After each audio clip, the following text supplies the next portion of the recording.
Турмуш бул узак сапар. Бул сиздин Кудай Таала сунган бир өмүрүңүздү бир жанга байлап, ага сөйөнүп, ага таянып өтө турган ушул узак сапар болчу болсо, анда сөзсүз түрдө биздин кыздарыбыз үчүн эстүү эркек өтө маанилүү. Эстүү эркек дегенде кимди тааныйбыз? Акчасы көп, байлыкка жеткен, мансабы бар, бою 1,80, анан таанышы көп. Жок, андай эмес. Эстүү эркек өз жаратканын тааныган. Аялын аманат катары кабыл алып, ага эч бир шек келтирбеген. Ал өзүнүн аялына ападай мамиле кылган. Аны биздин кээ бирки кызы кандууларыбыз кабыл албасын. Кантип аялы апа болуп калсын деп. Жок.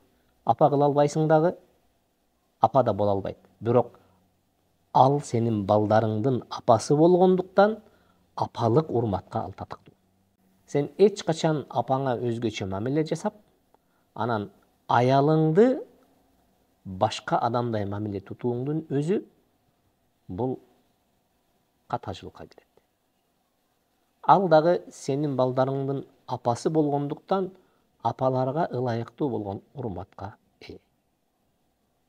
Бирок апаңыз тирүү болуп, аялыңыз жаныңызда болгон учурда, анда сиздеги болгон акылмандуулуктун артынан апаңыз өзгөчө урматка ээ экендигин туя билгени бул сиздеги болгон артыкчылык.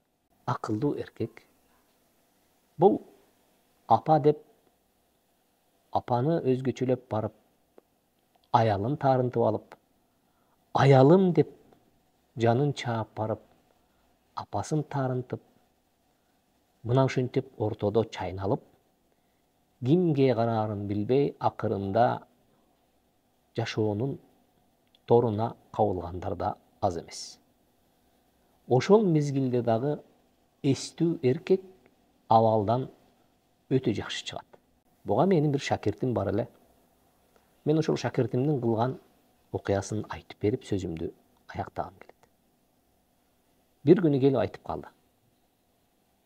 Устаз, мен аялыма бир көйнөк алып берейин деп боюна болгон мезгилде. Унчукпай барып, дароо келинчегиме көйнөк алып берсем, апамда бир аз болсо дагы көңүлүнө бирдемке кетип калбасын деп, апама биринчи апаке, буйруса неберелүү болосуз. Мына ошол нерсе менен куттуктайын деп, мен сизге бир көйнөк алып келдим деп көйнөк бердим дейт.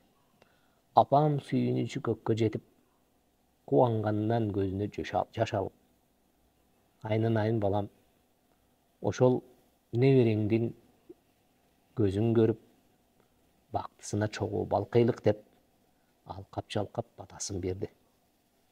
Анын эртеси келип туруп, келинчегиме көйнөк алып келип, апама көрсөтүп, апа, келиниңизге мына ушул менден болгон белекти сизден деп берип коюңуз.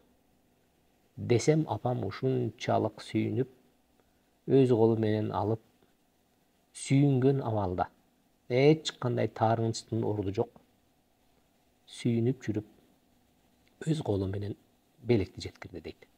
Мындан эмнени түшүнсөк болот, урматтуу эркектер? Эркекке бир аз акылмандуулук керек.